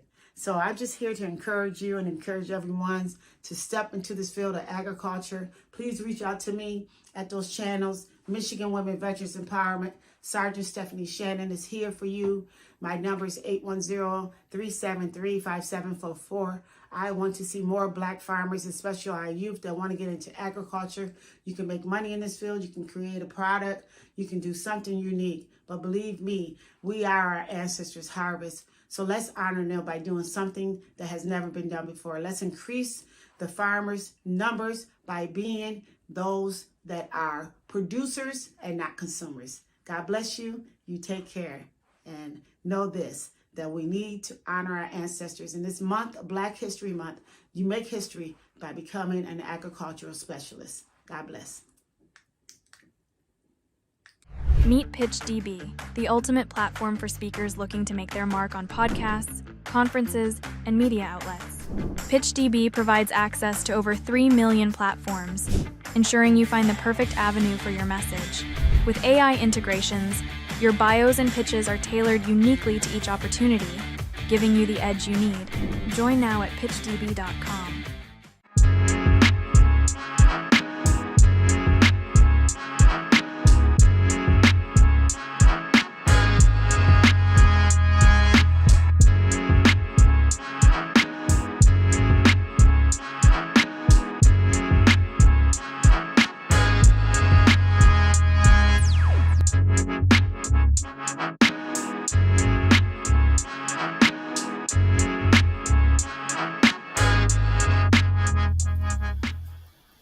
Hello and welcome. What an honor it is to share this moment in time with you. My name is Tawanna Woolfolk, and I am an embodied, biracial, queer, neurodivergent, non-childbearing, 44-year-old female identifying person. By trade, I chose to obtain a master's degree in clinical social work from Smith College School for Social Work, and I'm coming into my 21st year of clinical social work practice. I am the proud CEO and founder of an integrated healing and healthcare practice called Sacred Ground Institute. The title of my speech is You See the Glory, but You Don't Know the Story. Today, I want to take you on a deeply personal journey, a journey that spans across the intricate paths and routes of my life. It's a story of resilience, trauma, triumph, forgiveness, empowerment, and above all else, healing. In September of 2023, I experienced an in-person reunion that transcended time and space. After 38 years of separation, I found myself face to face with my birth mother. A reunion that was more than just a mere meeting. It was a collision of the past and the present, a confrontation with the roots that shaped the very essence of who I am today. The title of my speech holds profound truth. You see the glory, but you don't know the story. To truly honor the glory of my life, I must delve into the tender roots of my past. My birth mother, at the tender age of 14, birthed me. And 5 years later, made an agonizing decision to terminate her parental rights. Preceding that was an early childhood life filled with malnutrition, neglect, physical, educational, and unspeakable trauma. What followed was becoming a part of the foster care system and navigating a world that was often cold and unforgiving. But little did my birth mother know that the roots connected to the tender beginning of my life, which shaped me into the resilient, shiny unicorn that I am today. The roots of the familial and intergenerational trauma can be complex, weaving through multiple generations, leaving scars that aren't always visible. Despite the odds stacked against me, I defied them. I started kindergarten at the age of 8, became class president of all 4 years of my high school career, and overcame challenges of almost failing out of college. My journey took me from rebounding to landing at the University of Western Australia, where I got to study abroad during my senior year of college, and eventually catapulting me into my graduate career at Smith College School for Social Work. But even with all these accomplishments, nothing could have prepared me for the greatest achievement of my life: reuniting with my birth mother after 38 years of separation. This reunion was not just a closing of a chapter, it was a profound testament to the power of hope, struggle, forgiveness, and the human spirit's capacity to heal and evolve. The story I share with you today is not just my own, it's yours. It's our parents' parents' story. It's our siblings' stories. It is our neighbors' stories. It's a narrative of countless individuals who have faced adversity and emerged stronger. It's a story that speaks to the resilience of the human spirit, the transformative power of grief, forgiveness, and the unyielding hope that can carry us even through the darkest of times. As we navigate the intricate routes and paths of our lives, let us remember that everyone we encounter has a story filled with triumphs, trauma, struggles, grief, and moments of profound growth. It's easy to see the glory, but it takes a pausing, an intention, a bearing witness to self and the other, to build that bridge of empathy that will allow us to truly anchor in understanding, to truly know the story.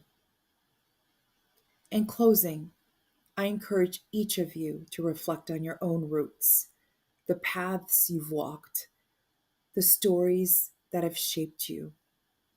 By understanding and acknowledging the roots of our past, we can pave the way for a future filled with compassion, equity, resilience, hope, and most importantly, healing.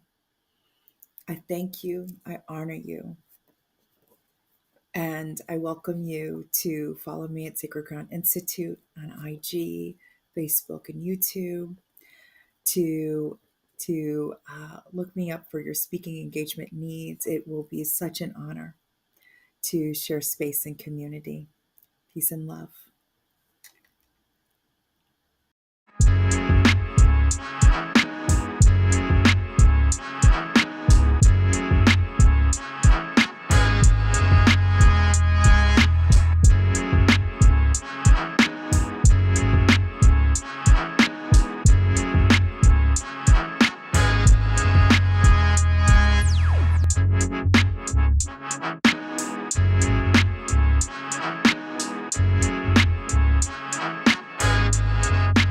Hello everyone, my name is Jonas Nyange, a consultant and speaker from Toronto, Canada. I'm here today before you not just as Jonah, but as a representative of a legacy, a community, and a shared history that has shaped the course of our lives. And I'm so honored to share this moment with you. Black History Month invites us to reflect on the sacrifices of those who blazed trails before us. And today, I want to talk about a concept that transcends that history.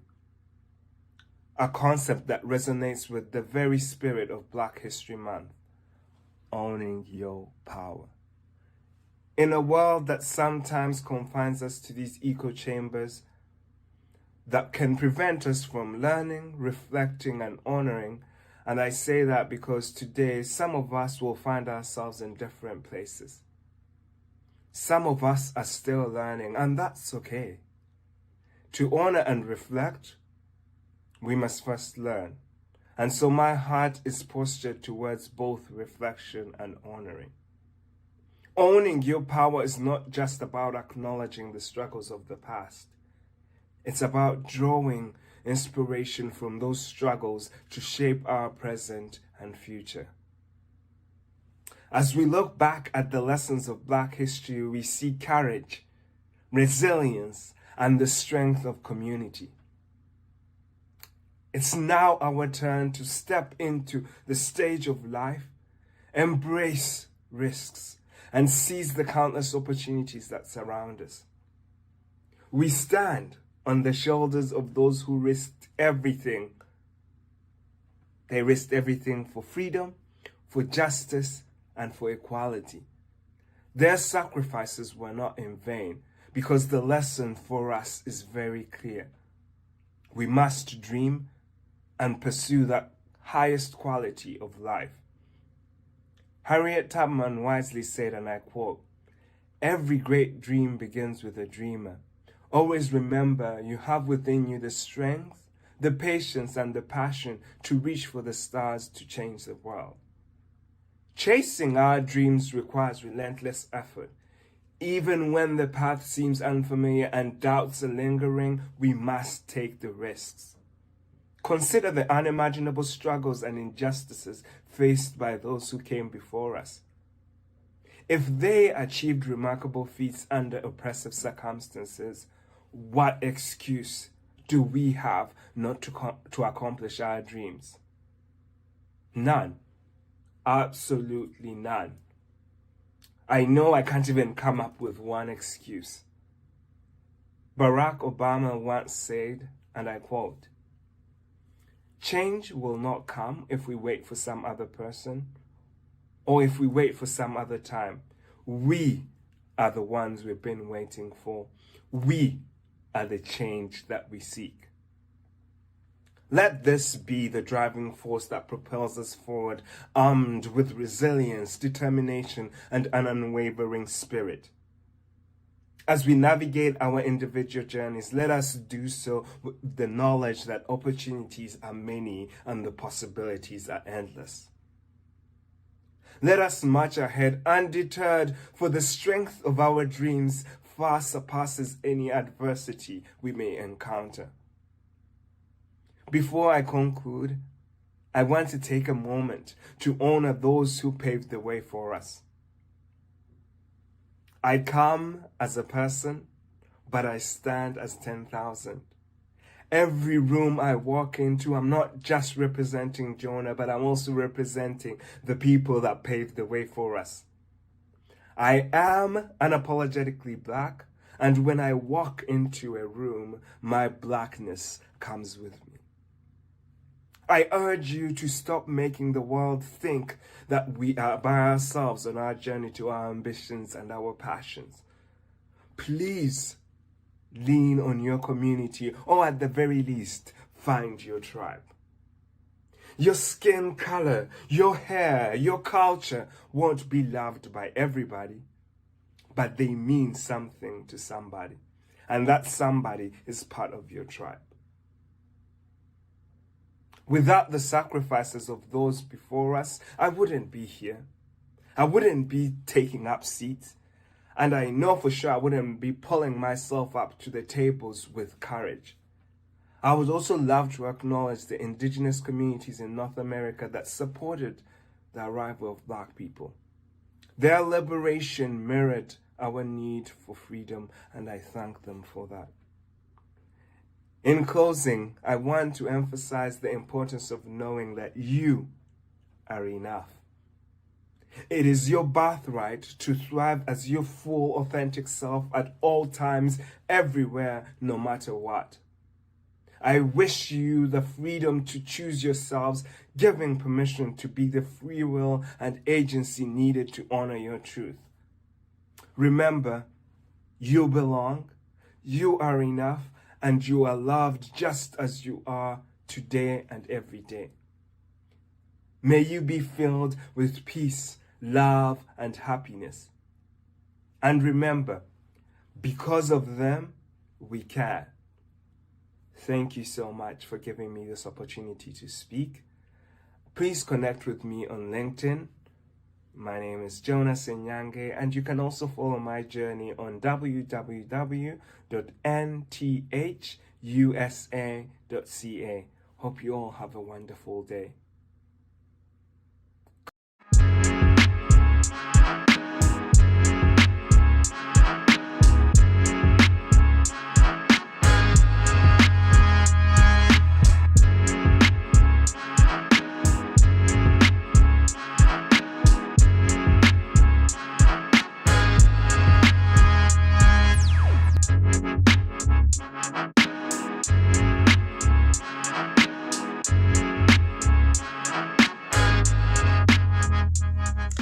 Greetings to you. I am Dr. Rosalind Bagby, the founder of Sword of God's Word, founder of ACE, which is Accountability Council Education.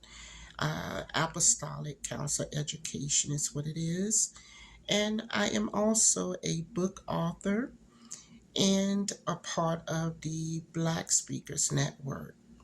It is such an honor to be before you and to be able to share with you those things that are prevalent and before us in these times.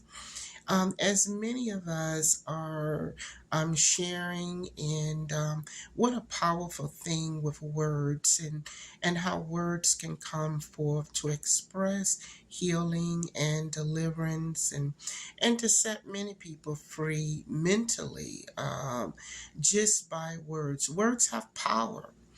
And I really believe that this is a strong, powerful title that has been presented to me, which is Unsung Heroes and Untold Legacies.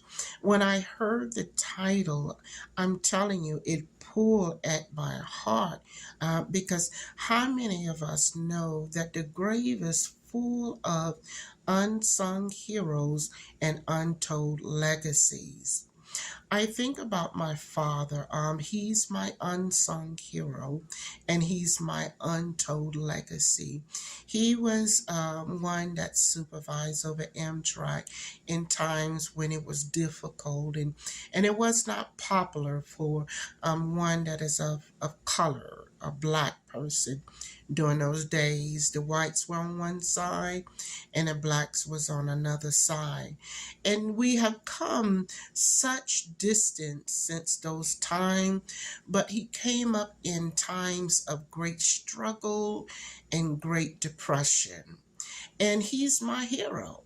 He's my hero because he was able to accomplish something in spite of what the times looked like.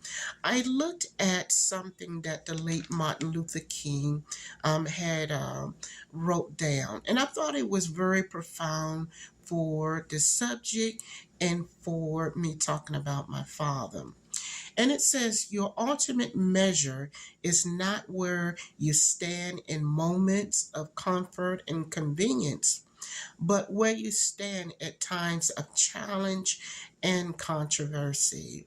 And I do understand that my father, he stood in times of challenge, he stood in times of controversy. And one of the other persons that I would say that I would love to say that is one that I would say is an unsung hero and an untold legacy.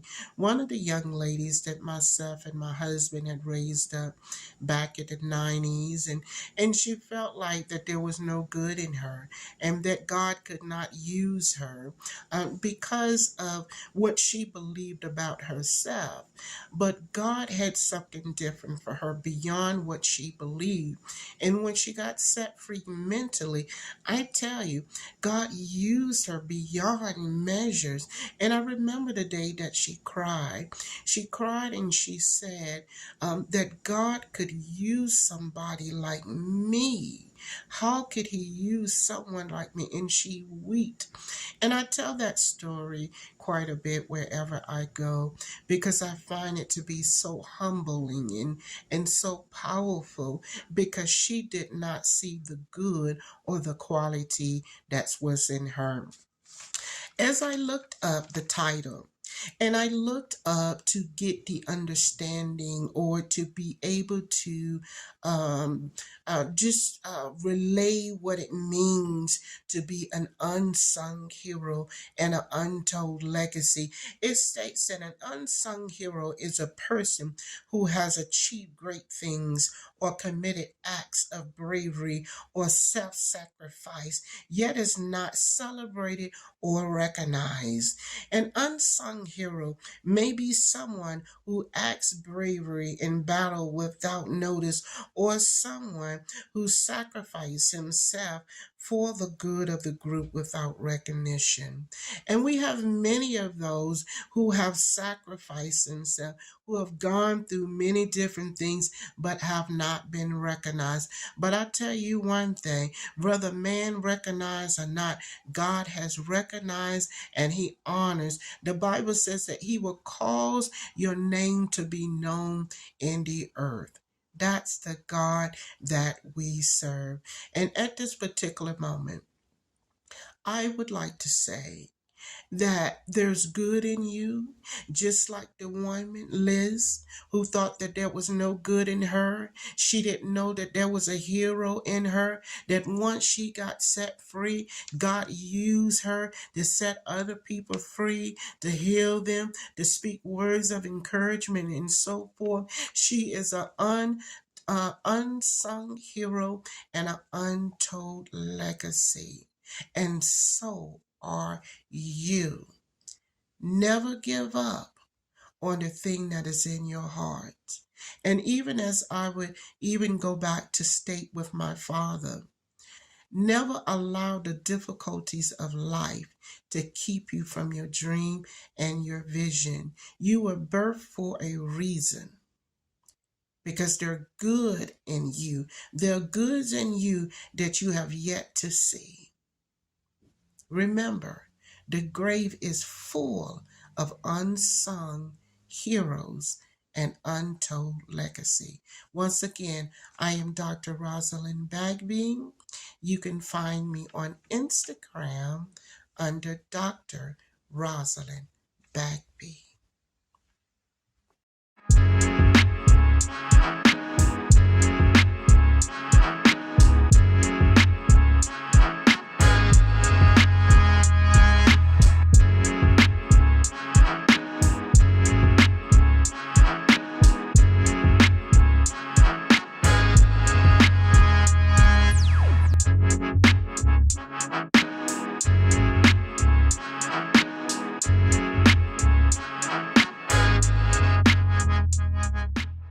Hello, my name is Tamika Citrus-Spruce, and I am a disability justice activist, independent film producer, and speaker.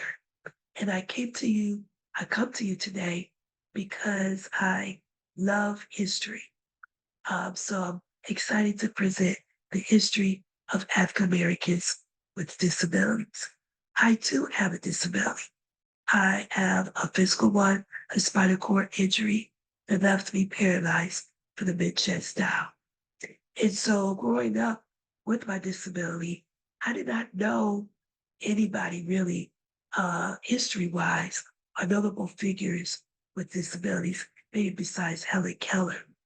But and then on the African American side, I knew about Martin Luther King and a few others, but that was just pretty much the extent of that.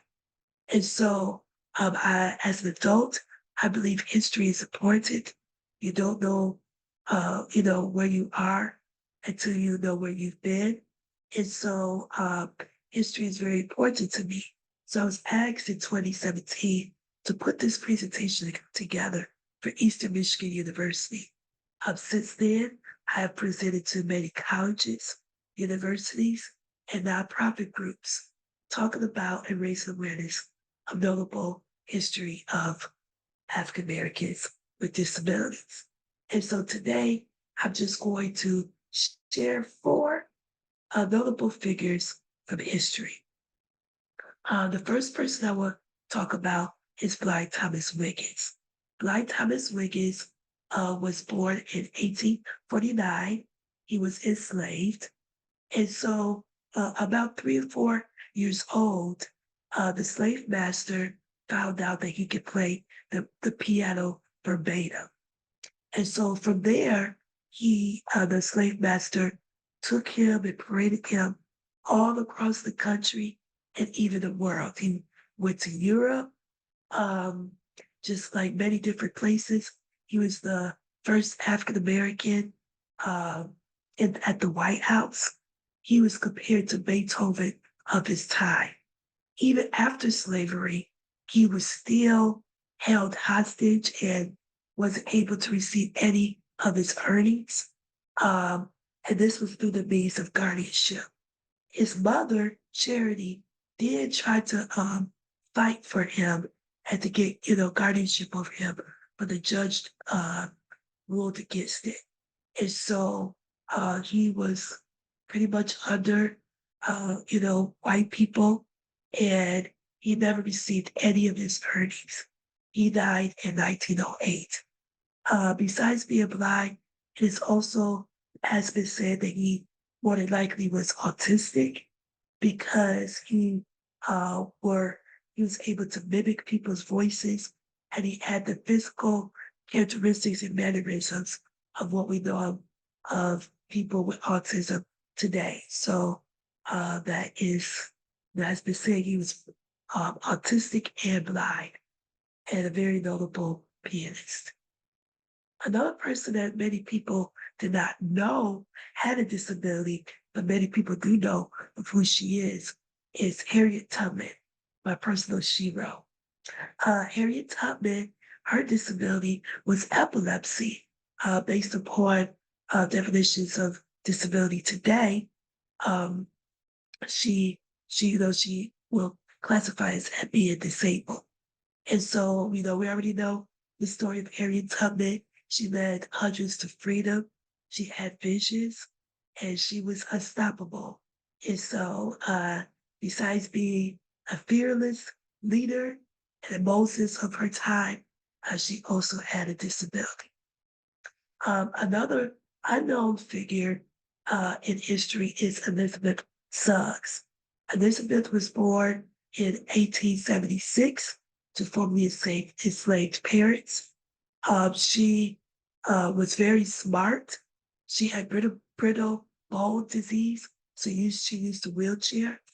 And so she was so smart that her sister, carried her into the schoolhouse and where she learned. And so later as an adult, she wrote a book about her life, Sunshines and Shadows and Sunshine. And so she was an author. And so that's just really like a story about her life. So that's Elizabeth Suggs. Another person or a case that many people do not know about is Louise Miller. Louise Miller was the mother of Kenneth Miller. Kenneth was deaf, and they were living, the family was living in Maryland. And so this was during the time of segregation. So kids with disabilities who were also Black went to segregated schools. And so the mother was tired of like hiring a tutor and then sending her son to, a school for the Black, deaf, and blind students. So she actually sued the school district that she was living in for her son to go to a white deaf school. And so the judge ruled in favor of Louise Miller, not because of race, but because of disability. And so Kenneth Miller and few other Black deaf students was integrated into the white deaf school. So this was before Brown versus Board of Education, which we know led to the integration of school districts in the South. So this is like an unknown fact in history that before Brown versus Board of Education, there was Miller versus the Board of Education. The last person I want to talk about is Brad Lomax. Brad Lomax had MS. He used a wheelchair. He was a proud Black Panther in San Francisco.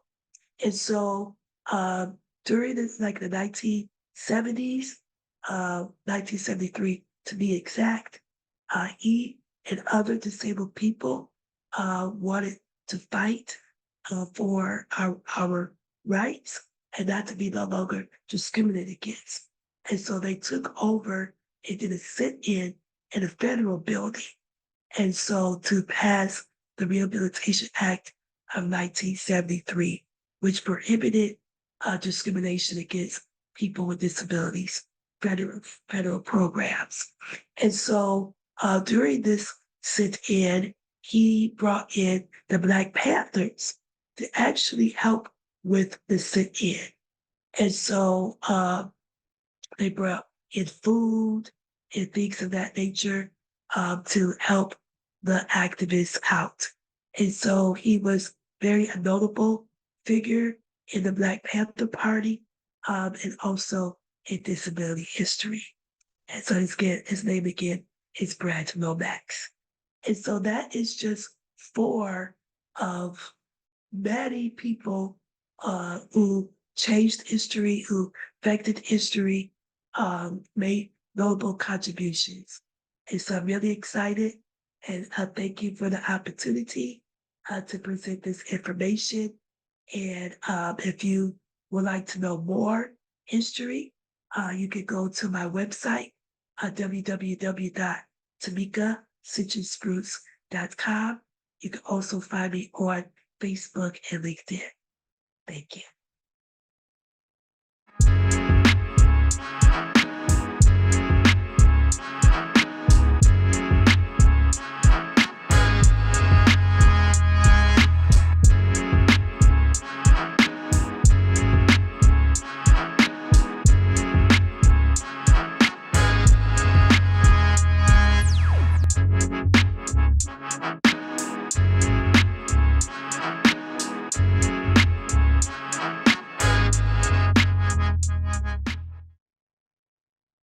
Hi, my name is Valerie Fox. I am CEO of Butterfly Fox Productions, best-selling author, and storyteller. Today, I'd like to share a story with you about Phyllis Wheatley. Many of you may already have heard her story. Phyllis Wheatley was born in 1753. She was the first Black woman and the third woman to publish poems in the United States.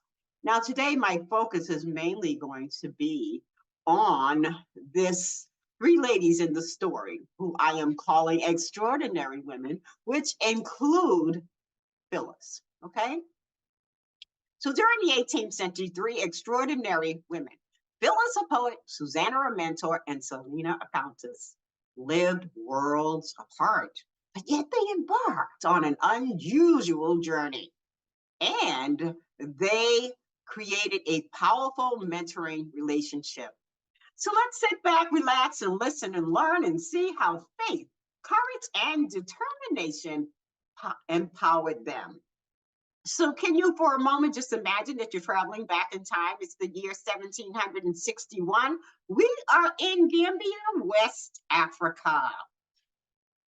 Now, Phyllis was around 7 or 8 years old, running around her native land, having fun with her friends and family. This is what I imagined that a 7 or 8-year-old child would be doing. Because keep in mind, Phyllis had not received her name yet, so she was nameless at this point, and you'll learn how Phyllis got her name.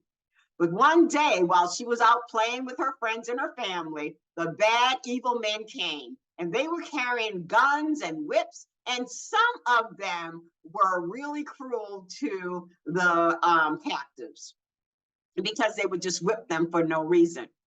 Phyllis was stolen from her family. Can you imagine being snatched and stolen from your family, never to see them or hear from them again? And on top of that all, to be put on a slave ship that was overcrowded, filthy, and there was no room for anybody to move, and they were treated cruelly. And sometimes Phyllis cried herself to sleep at night. She was afraid and she missed her family. And that ship sailed from West Africa across the Atlantic Ocean to America, specifically Boston. And it is a miracle that Phyllis arrived alive. July 11th, 1761. Phyllis was standing on the upper deck of the slave ship when a gentleman purchased her for his wife. John Wheatley bought Phyllis to be a servant in their home to help with chores. And they named her Phyllis after the slave ship that brought her over. Can you imagine that, being named after a slave ship? And obviously she was given the last name of her owner. Now, the Wheatley family had 2 children. They were 18-year-old twins, Nathaniel and Mary. They were instrumental in educating Phyllis. Phyllis learned, by the time she was 9 years old, she had mastered English and reading. She also learned Greek, Latin, and English literature. She loved ancient history. She could read difficult Bible passages. She also was inspired to write poetry.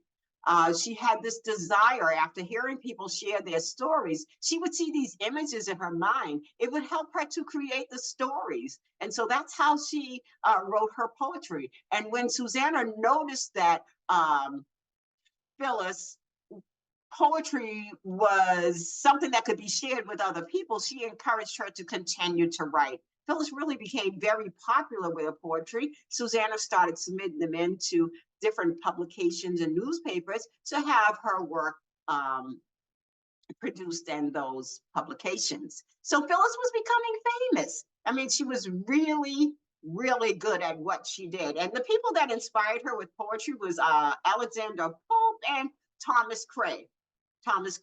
In fact, Phyllis said that she would see some images in her head, and then she'd see some pictures in her mind, and then it would inspire her to write the poetry. She was 14 years old when she wrote her first poem on Messrs. Hussey and Coffin, and it was published in a Newport Mercury newspaper in Rhode Island. Susanna continued to share Phyllis's poetry. She shared it with her friends, privately and publicly. Some of them would ask Phyllis to write poems for them. Her work, again, I told you, was frequently published in local newspapers, and she was becoming popular. Now, one of her favorite poems was a tribute that she wrote to George Whitefield. George Whitefield was the chaplain of Selina Hastings, and we told you that Selina was the Countess of Huntington, and later she would become Phyllis's patron. Now, Susanna was thinking, Phyllis' poems have been published. People were really liking her. Let's compile a book of poems together, submit it to a traditional publishing company, and get her works published. Guess what? They didn't publish her work. They rejected the poetry. But that put Susanna into overdrive. She said, they won't publish it. I'll find someone who will. She reached out to Selina Hastings, the Countess of Huntington. She asked her if she would help her with Phyllis's book, and she agreed. So Selina said, yeah, I'll provide financial support, and I'll also help to promote it. Now, what was so good about that is that John Wheatley decided, since they rejected the book of poetry with Susanna, that maybe he should gather 18 prominent men together, see if they could interview Phyllis. We said 18 distinguished men to interview Phyllis to find out if she was in fact the originator of these works. So in attendance were the governor, lieutenant governor, and John Hancock. Also, John Wheatley was there because they wanted to make sure that Phyllis felt comfortable. Now, Phyllis surprised them all. She answered every question, and to their amazement, she even passed the test. They wrote an attestation that Phyllis Wheatley was the author, and it would be included in the book. Now, can you imagine journey into England? I mean, 12 years, think about it, 12 years after Phyllis arrived in America, she was on her way to London, England to meet Selena Hastings, who was going to help her publish her book and also make arrangements for her to meet people, to network and share her poetry with them. This is such an amazing story. And for the first time since she left Africa, Phyllis was free. But Phyllis's visit was cut short because Susanna became really ill and Phyllis had to return to Boston. But Phyllis knew that her work would be published. So when she returned home, she sat with Susanna by her bedside. And on September 1773, Poems on Various Subjects, Religious and Moral, was published. Now, this book contained 39 poems, and they did this, they called a frontispiece, where it showed Phyllis Wheatley engraved on the front. And that was done by a Scipio Moorhead, who was also a slave. But I tell you, Phyllis did a dedication to him in her book. Now, we talked about how Selena Hastings financed the book. And she continued to mentor and coach and stay in Phyllis's life and Susanna's.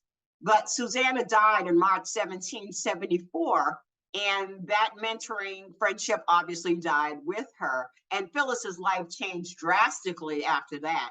I mean, even though she married a free man in 1778, his name was John Peters, but he was incarcerated because he had unpaid debt. They had 3 children who all died in infancy, but Phyllis just kept fighting to survive.